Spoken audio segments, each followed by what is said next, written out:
Kita mulai aja ya. Ya. Auzubillahi minasyaitonirrajim. Bismillahirrahmanirrahim. Assalamualaikum warahmatullahi wabarakatuh. Waalaikumsalam warahmatullahi Alhamdulillahirabbil alamin. Wassalatu wassalamu ala asyrofil wa ala alihi washabbihi ajmain. Amma ba'du.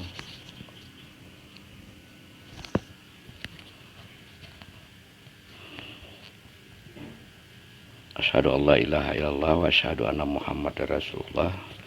Allahumma shalli ala sayyidina Muhammad wa ala ali sayyidina Muhammad. Pertama sekali saya ucapkan selamat berjumpa kembali pada minggu ketiga pengajian kita.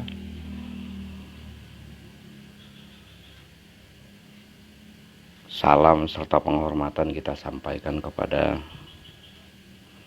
baginda Rasulullah, juga kepada guru-guru kita.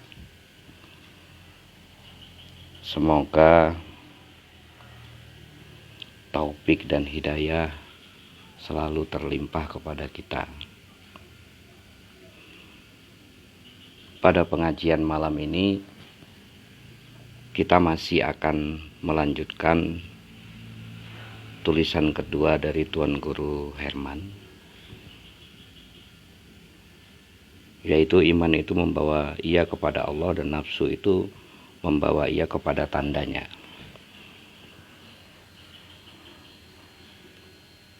Bahwa kata iman itu sendiri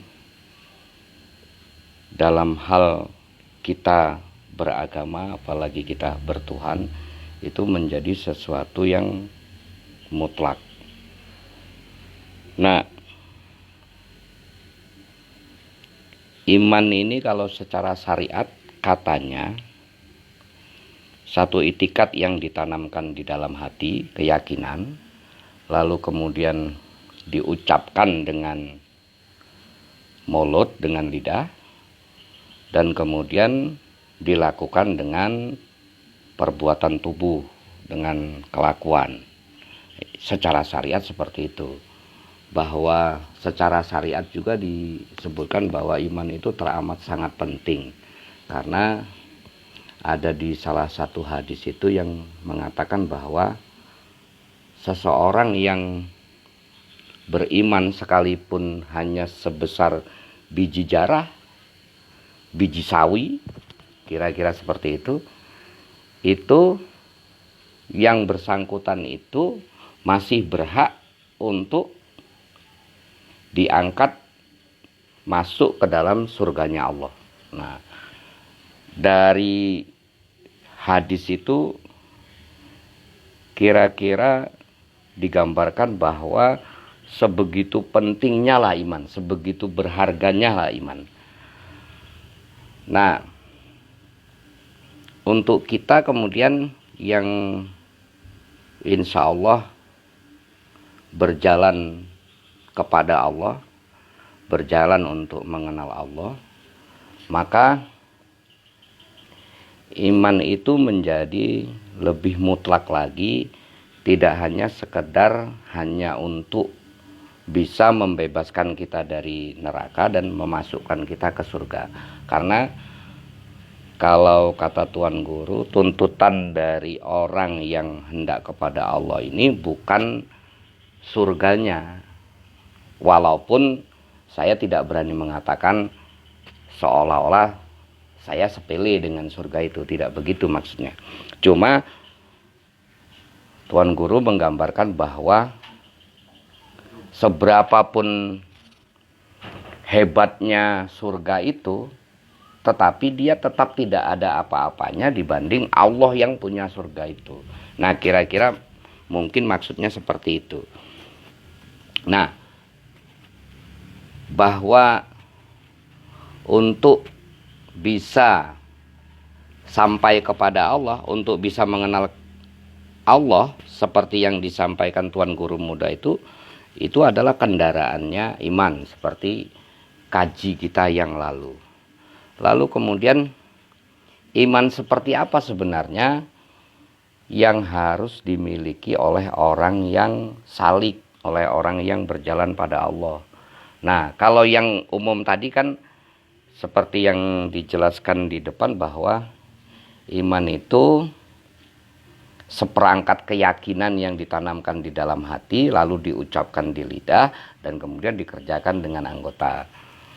Nah, iman bagi orang yang berjalan tentunya lebih dari itu. Nah, lalu iman itu kepada sesuatu yang diimani, Allah tentunya. Lalu permasalahannya di kita adalah Allahnya itu belum kita kenal, gitu dia. Lalu, loh bagaimana ini Allahnya belum kenal tapi kita sudah harus beriman kepada Allah. Nah, mengenal Allah itu kalau Tuan Guru bilang dengan hati. Nah, berarti yang harus berjalan itu adalah hati kita. Nah, lalu kemudian kalau panca indera kita ini sesungguhnya ini alat untuk bisa mengenal tanda-tanda Allah. Nah, kalau kajinya orang orang usuluddin itu kan begini mereka bilang, bahwa tidak mungkin ada yang diciptakan kalau tidak ada yang menciptakan. Nah, dalil yang dipegang itu kemudian adanya dunia dan adanya diri kita itu adalah tanda bahwa itu ada yang menciptakan kita. Nah, yang menciptakan kita itulah Allah. Nah, ini kan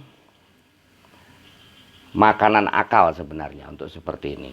Lalu karena Allahnya belum kenal, ya jalannya dengan itu dulu. Nah, dengan alat indera kita, dengan akal kita mengimani yang ada itu dulu, dengan mengitikadkan bahwa sesungguhnya tidak ada sesuatu yang lain kecuali Allah. Nah, jadi orang yang berjalan kepada Allah itu sesungguhnya hari ke hari itu yang dituntut darinya itu adalah melihat segala sesuatu itu sesungguhnya tidak lain dan tidak bukan hanyalah Allah pada hakikatnya. Tapi bukan berarti kita nuding benda ini, benda itu, lalu kemudian itu kita sebut Allah. Tidak seperti itu juga. Nah,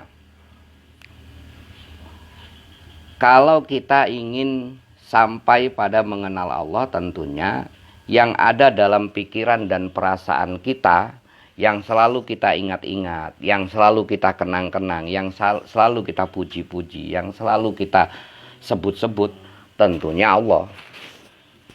Karena kalau kita menyebut yang lain, ya tentu perhatian kita ke situ, ya kita ketemunya dengan yang itu. Nah, maka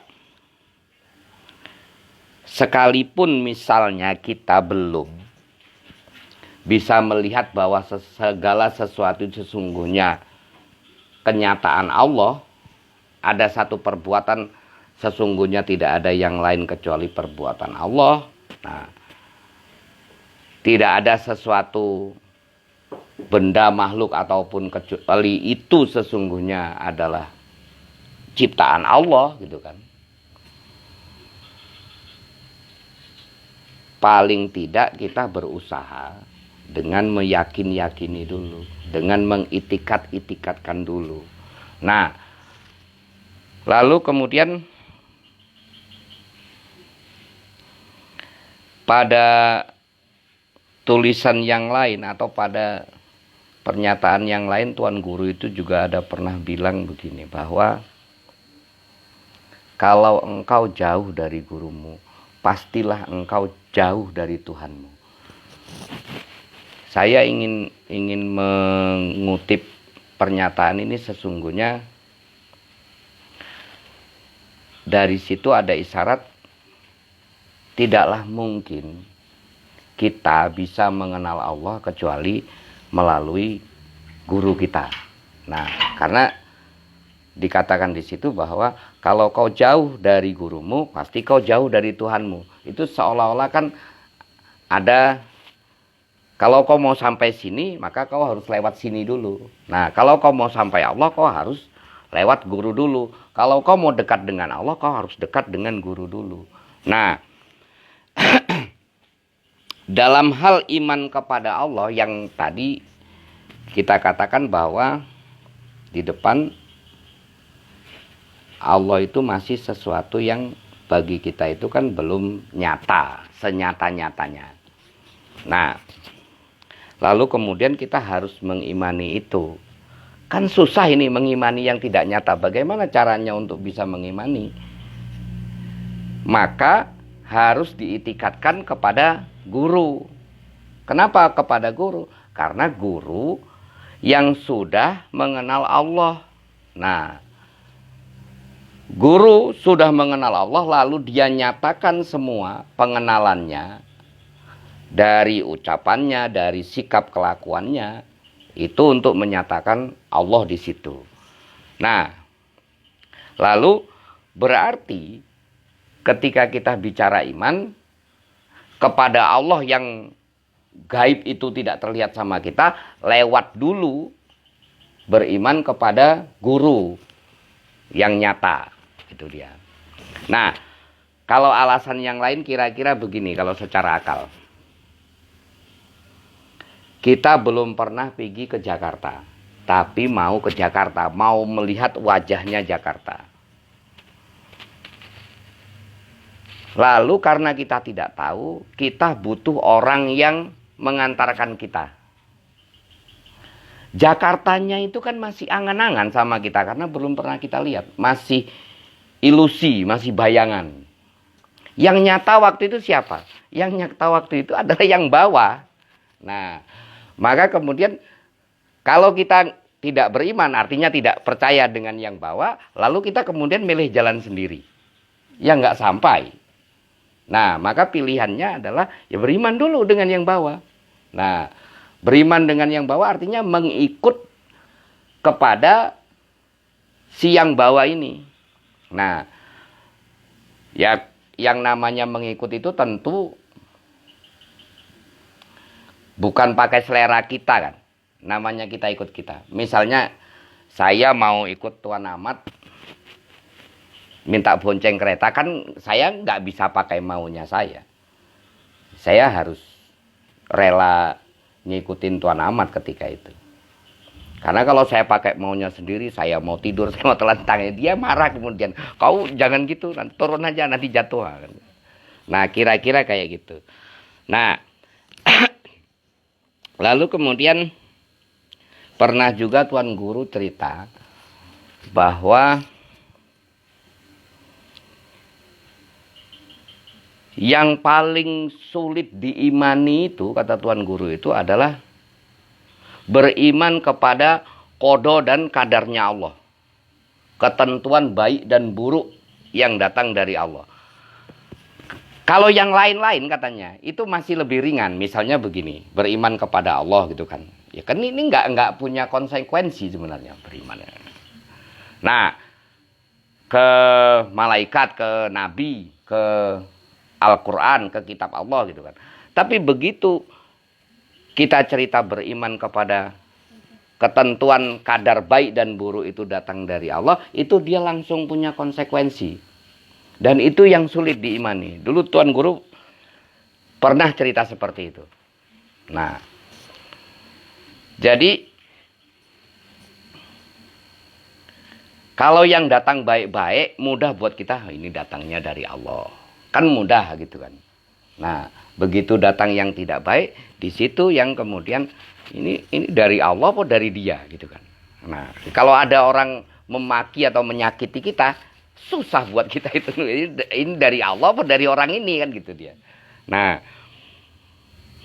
jadi benarlah kiranya bahwa